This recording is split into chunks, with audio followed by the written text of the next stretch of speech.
All right, we start off with France finding a foothold in Canada.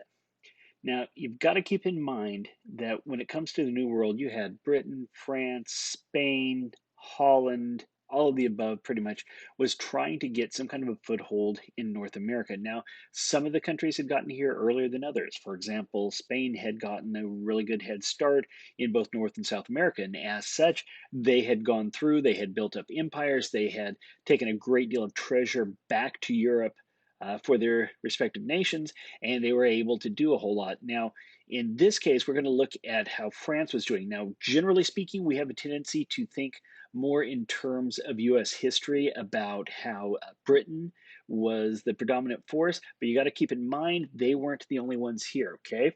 Now, just like England and Holland, France was sort of late to the party. Okay, it wasn't so much that they hadn't looked at wanting to have colonies, that they hadn't had that desire, but it was more along the lines of they had other things going on.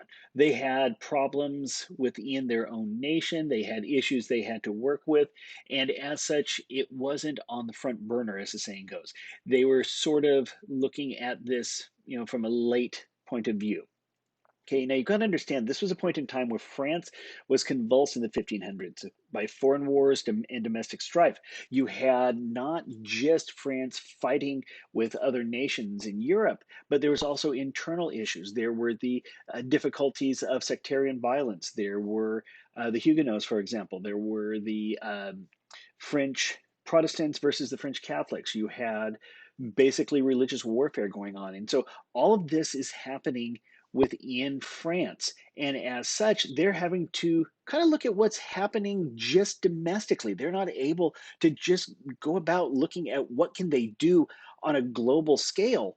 I mean, they're looking at, okay, we have to take care of what's happening here at home first. Once we have everything, sort of down to a science, then we'll be able to go ahead and expand. But until such time as we're not under attack, that we're not fighting other nations, plus we don't have that domestic issue going on, then we'll be able to expand, but not until then. Okay. Now, it was in 1598 that you had the Edict of Nantes. Okay. This allowed limited toleration to the French Huguenots. You're looking at essentially a predominantly Catholic country with a Protestant minority. Okay, those were the Huguenots.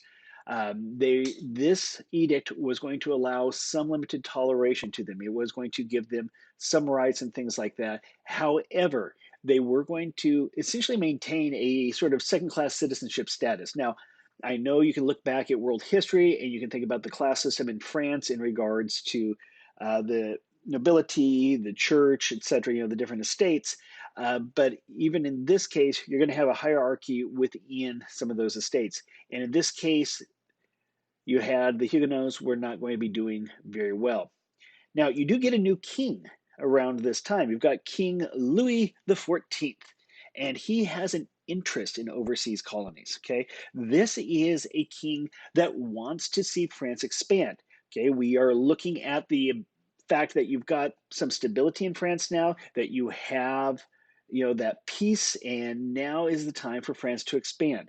The idea is that with a larger empire, more resources, France is going to be able to become a stronger nation, a more powerful, a richer nation, and things like that. This is still the time of mercantilism, where the only way people thought that one country became rich, or richer, I should say, was by another country becoming poorer. And they knew that they needed those, other resources from the New World. Okay, so it's in 1608, France establishes Quebec. City in Canada still exists to this very day. It overlooks the St. Lawrence River, and it is from there that you're going to start to see a foothold formed in Canada.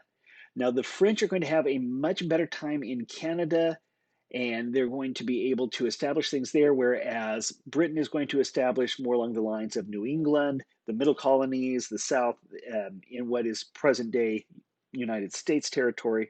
But France is going to start up in Canada, okay? It's 1608. Quebec is established to this day.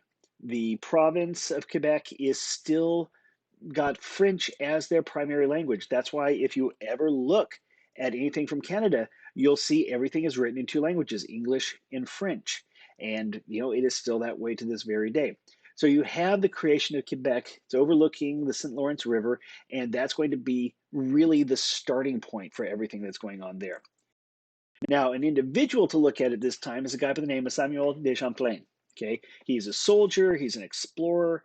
He's going to come to be known as the father of New France. I mean, you can think about it in the same way that we think of George Washington as the father of the United States.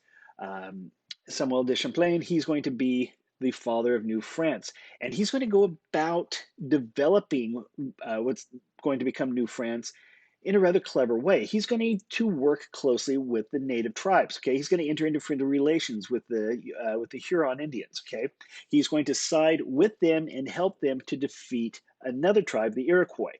Okay, there had been bad blood between the two. Um, Champlain is going to side with the Huron. This is going to build really good relationships. This is going to be able to build a feeling of camaraderie between Champlain and the Huron. Of course, every coin has two sides. The other side of this one is it also means that the Iroquois are not going to be overly pleased with de Champlain or the French in general. Okay, the Iroquois hampered French efforts to go into the Ohio Valley later. Now, the Ohio Valley, we don't really think very much of the Midwest today. Think about the area of Ohio, Pennsylvania, where like the Allegheny River is and the Ohio River and stuff like that. This was wild and essentially unsettled territory at the time. Both the French and the English desperately wanted to control this area. In fact, as we get into the French and Indian War, you're going to see that trying to get control of this territory was really what started everything. So while he does build up these good relationships with the Huron, that's going to come back to haunt later because the Iroquois are not going to be very happy. Now, unlike French colonists, or I'm sorry, unlike English colonists, the French colonists didn't immigrate to North America by hordes. You had a large number of British colonists leaving England, getting on ships, coming across the Atlantic. In some cases, they were coming over because of the land. In other cases, they were coming over just because they wanted some kind of a new foothold, a new start in life. They were coming over as, say, indentured servants. They were coming over where they would have to work for a while for someone and essentially earn their freedom that way. Once they got here, it was a totally different world. The old rules didn't really apply as much, and people had the ability to start over fresh. Now, same thing was possible for the French colonists that were coming over, but they didn't come over in the same number. One of the reasons, peasants were too poor. Yes, you did have peasants in both England and France at this time, but in France, the poor were really poor. They were really badly off. And as such, they didn't have the ability to immigrate. Not to say that people didn't come over. We're just saying that essentially it's with this difference in numbers was significant. Plus the Huguenots, they probably would have packed up as rapidly as they could. They were not being allowed to leave at this time. While there was some limited toleration, again, we mentioned this before, it was sort of a second class citizenship type thing. And as a result, numbers reflected this. The New England or the English colonies continued to increase in number and in size, whereas the French colonies, they did, but not as much. Plus, two, you got to take into account most of these colonies were up in Canada. And you think about Canada in the winter, it's not going to be overly warm. It's going to be, a very harsh environment. Now, you get that in New England and places in the United States as well. But at this time, you had, for example, the middle colonies, places like Maryland and whatnot. You had Virginia, the Carolinas, all the way down to Georgia. So you had a lot better choices within the British colonies than you did in the French colonies.